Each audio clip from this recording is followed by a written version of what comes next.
Hello everyone. इस video पर बात करने वाला हूँ Chhattisgarh board class 12th subject रसायन शास्त्र केमिस्ट्री का सेट सी का आंसर इस वीडियो पर डिस्कस करने वाला हूँ। तो स्टूडेंट वीडियो को लाइक शेयर और वीडियो को अंत तक देखें। साथ में आप चेक करके बताइए कि आपने कितने क्वेश्चन सही बनाए हैं। आपका क्वेश्चन पेपर कितना इजी आया था, कितना हार्ड आया, हमें फीडबैक भेज सकते हैं कमेंट बॉक्स पर। और नेक्स्ट एग्ज़ाम की तैयारी के लिए जुड़ जाएंगे हमारे चैनल के साथ। तो यहाँ पर स्टार्ट करते हैं। आपके सेट क्रमांक सी का पूरा सॉल्यूशन देखेंगे। किस क्वेश्चन का जवाब क्या होगा। इसमें पहला प्रश्न दिया गया सीधा सीधा मोललता के ऊपर पूछा गया था। मोललता का जो फॉर्मूला होता है Na/W/B इन केजी, उसकी मदद से यहाँ पर आप मोललता ज्ञात करेंगे। इसकी मोललता होगा आपका 55.6 मोललता होता है। उसके बाद बात करेंगे आपके दूसरे प्रश्न का।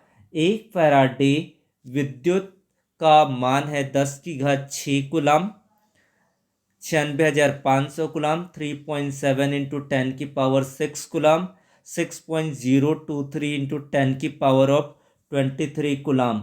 इसमें से कौन सा ऑप्शन सही है। तो 96,500 कूलम एक मोल इलेक्ट्रॉनों पर उपस्थित कुल आवेश को एक फैराडे कहते हैं, जो इसका मान प्राप्त होता है 96,500 कूलम।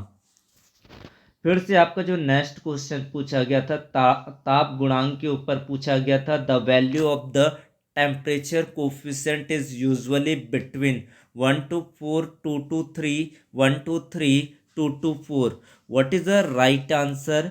राइट आंसर इसका क्या होगा। 2 और 3 के बीच में ताप गुणांक होता है। कोफिशिएंट जो फैक्टर्स होता है 10 डिग्री सेल्सियस के अंतर वाले दो तापों पर वेग नियतांकों का अनुपात होता है। इसका जो मान होता है 2 और 3 के बीच में होता है। उसके बाद बहुत सी इजी क्वेश्चन यहाँ पर आपको पूछा गया। फोर्थ क्वेश्चन पर लेंथनम किस ब्लॉक के तत्व से संबंधित है। एक रीजनिंग और एक आइडेंटिफाई ऑफ द क्वेश्चंस है, जहाँ पर लेंथनम के बारे में पूछा गया। Belonged to the which block. S block, P block, T block, F block. ये अंतर संक्रमण तत्व कहलाता है। इसका आंसर हो जाएगा एफ ब्लॉक एलिमेंट होगा। फिर बात करते हैं यहाँ पर इसका ऑक्सीडेशन नंबर आपको निकालना है। इसका ऑक्सीडेशन नंबर निकालना है। निकेल का साइनाइड का हो जाएगा आपका -4, और यहाँ से आप इसको निकालेंगे। इसका तो हो गया आपका -1 इंटू 4, और निकेल को x मानकर चलेंगे, और दिस इज इक्वल टू कुल आवेश है 2, तो x-4 बराबर हो जाएगा ऋण 2। तो x बराबर हो जाएगा 4-2, यानी कि x का मान आएगा 2 होगा। यहाँ पर निकेल का ऑक्सीडेशन नंबर क्या आ जाएगा आपका 2 होगा। फिर बात करते हैं एथिलीन डाइक्लोराइड।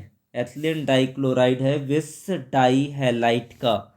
विस डाई हैलाइट का इसका एग्जाम्पल है एथिलीन डाइक्लोराइड CH2Cl में दो हैलोजन परमाणु दो पास पास वाले कार्बन परमाणुओं से जुड़े होते हैं। ऐसे यौगिकों को विसिनल या विस डाइहैलाइड कहा जाता है। फिर बात करते हैं आपके अगला प्रश्न।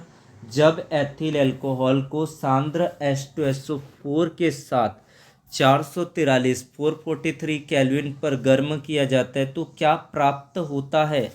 ईथर प्राप्त होता है, एथिलीन प्राप्त होता है, एल्डिहाइड प्राप्त होता है कि कीटोन प्राप्त होता है। तो इसका जो आंसर होगा वो होगा एथिलीन प्राप्त होता है। फिर बात करते हैं आपके अगला प्रश्न का। CH3CHO बहुत ईजी सा नाम है, कक्षा 10वीं में इसको पढ़ा है। एल्डिहाइड समूह है। इसमें एल्डिहाइड के लिए अल लग जाएगा। इसमें नंबर ऑफ कार्बन को आपको देखना है, 2 कार्बन है। इसका नाम हो जाएगा एथेनल। प्राथमिक और द्वितीयक एमीन में विभेद होगा Br2KOH से। HClO4 से, HNO2 से, NH3 से। तो इसमें से आपका हो जाएगा नाइट्रस अम्ल। नाइट्रस अम्ल से विभेदन किया जाएगा, विभेदन होगा। फिर बात करते हैं आपकी 10वें प्रश्न, अस्थि विकृतता का कारण है। बोन से रिलेटेड आपको बताना है, तो बोन से संबंधित कौन सा विटामिन होता है? तो इसका आंसर क्या होगा? विटामिन डी की कमी होगा। फिर बात करेंगे आपका अति लघु उत्तरीय प्रश्न। तो यहाँ पर इसके कई आंसर होंगे, स्टूडेंट वेरी कर सकता है कि कौन सा एग्जाम्पल लिखा है। तो यहाँ पर एथिल एसीटेट का अम्लीय जल अपघटन की क्रिया होगा। तो यहाँ पर CH3COO C2H5 एथिल एसीटेट का जल अपघटन कराएंगे अम्लीय माध्यम पर। तो यहाँ से आपका क्या बन जाएगा? CH3COOH बनेगा। तो ये इसका एग्जाम्पल आप बता सकते हैं। इसमें जल अधिक मात्रा पर होता है, तो इसका होगा ये छद्म कोटि अभिक्रिया होगा। फिर आपकी बात करते हैं कि एफ ब्लॉक का सामान्य इलेक्ट्रॉनिक विन्यास क्या होता है? तो ये उपांतिम कोष N-2 F1 से लेकर 14 तक, फिर N-1 D1 से लेकर 10 तक, यानी कि यहाँ पर अपवाद भी होता है, 0 से लेकर यहाँ पर 1 ही होता है यहाँ पर। फिर आपकी बात करेंगे NS2 होता है, N-2 F1 से लेकर 14, N-1 D 0 से लेकर 1, NS2 होता है। उसके बाद बात करेंगे आपका ये स्ट्रक्चर फार्मूला आपको तैयार करना था।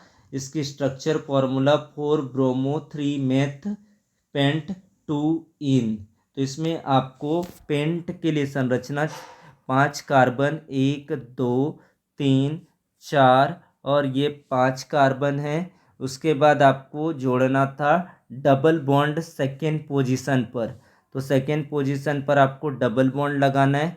तो यहाँ पर और 3 पर मिथाइल ग्रुप अटैच करना है, 3 पर मिथाइल ग्रुप ऐड करना है, 4 पर ब्रोमो ग्रुप को अटैच करना है, और उसके बाद नंबर ऑफ द हाइड्रोजन को बैलेंस करेंगे। फिर बात करते हैं यहाँ पर थायोनिल क्लोराइड, जिसे डार्जन रिएक्शन भी कहते हैं। तो डार्जन रिएक्शन से आपको ROH प्राथमिक अल्कोहल को किससे थायोनिल क्लोराइड से क्रिया करेंगे तो आपको सिंपल RCl बनते नज़र आ रहा है। एक आपका RCl बन जाएगा और SO2 गैस के फॉर्म में सल्फर डाइऑक्साइड, इसे डार्जन अभिक्रिया कहते हैं। ये कौन सी अभिक्रिया है? डार्जन अभिक्रिया कहलाती है। फिर बात करते हैं आपके लुकास अभिकर्मक। बहुत ही इजी क्वेश्चन आपको पूछा गया था। लुकास अभिकर्मक किसे कहते हैं? आपका निर्जल जिंक क्लोराइड, निर्जल जिंक क्लोराइड, निर्जल जिंक क्लोराइड और कंसनट्रेटेड H2SO4 यानी कि सांद्र H2SO4, इसके मिश्रण को क्या कहते हैं? लुकास रिएजेंट कहते हैं। फिर आपको जो पूछा गया था, ये दूसरा चैप्टर से प्राथमिक सेल तथा द्वितीयक सेल पर अंतर करना था। उसके बाद है ताक्षणिक अभिक्रिया दर के लिए व्यंजक आपको देखना था, इसको रिप्रेजेंट करना था instantaneous rate of the reaction के फॉर्म में। फिर है आपका द्विक लवण किसे कहते हैं? एक उदाहरण दीजिए। What is the double salt? Given one example. Die ethyl ether जल में घुलनशील है, क्यों? इसको बताना। डाई एथिल ईथर जल में घुलनशील है। Di ether is a soluble in water, why? Cyanohydrin पद से आप क्या समझते हैं? ये क्वेश्चन पूछा गया था। फिर है आपको ये question number of the 7th। यहाँ पर आपको दिया गया है नाइट्रो बेंजीन, इसको हाइड्रोजन के साथ पैलेडियम की उपस्थिति पर क्रिया कराकर यहाँ से क्या प्राप्त करेंगे, इसके बारे में दिया गया था क्वेश्चन। फिर है DNA अंगुली छापन का उपयोग अपराधी की पहचान करने में क्यों किया जाता है? ये क्वेश्चन आपको दिया गया था। फिर है 1.8, इसमें मोलैरिटी कैलकुलेट करना था। सिंपल सा फंडा था। मोलैरिटी का फॉर्मूला होता है capital M equal to Na upon क्या होता है आपका V इन लीटर होता है। यहाँ पर मिलीलीटर में दिया गया है तो मिलीलीटर से वो कन्वर्ट कर देंगे तो ऊपर आपका 1000 हो जाएगा। कैलकुलेशन इजी था इसका। फिर बात करेंगे शून्य कोटि अभिक्रिया और प्रथम कोटि अभिक्रिया पर 3 अंतर करना था यहाँ पर। फिर प्रश्न number 11 SN2 biomolecular substitution of the nucleophilic reaction का दिया गया था। क्वेश्चन बहुत इजी है ये। फिर ऑक्सीकरण विधि द्वारा प्राथमिक द्वितीयक तृतीयक primary secondary and the tertiary alcohol पर डिफरेंस करना था। Method of the oxidation. फिर क्वेश्चन नंबर 13 पूछा गया था एथिल एमीन को मेथिल एमीन में कैसे परिवर्तित करेंगे, समीकरण लिखना था इसके बारे में। How will you convert ethyl amine into methyl amine, write equation. Question number of the 14 nucleic acid से पूछा गया था what are the nucleic acid, mention their 2 important function. फिर आपका 4 मार्क्स का क्वेश्चन प्रीवियस ईयर्स के क्वेश्चन और या तो इस साल के रिपीटेड क्वेश्चन को ही दिया गया था। आदर्श और अनादर्श विलयन में कोई 4 अंतर लिखिए। धनात्मक और ऋणात्मक विचलन वाले अनादर्श विलयन में कोई 4 अंतर लिखिए। यहाँ पर IUPAC नेम पूछा गया था इसका Na2PTCN4, इसमें आपको नियम लगाकर हल करना था। फिर बात करते हैं आपके अगला प्रश्न। यहाँ पर इसका संरचना सूत्र लिखना था। इसका आपको दिया गया था IUPAC नाम, इसका संरचना सूत्र बनाना था।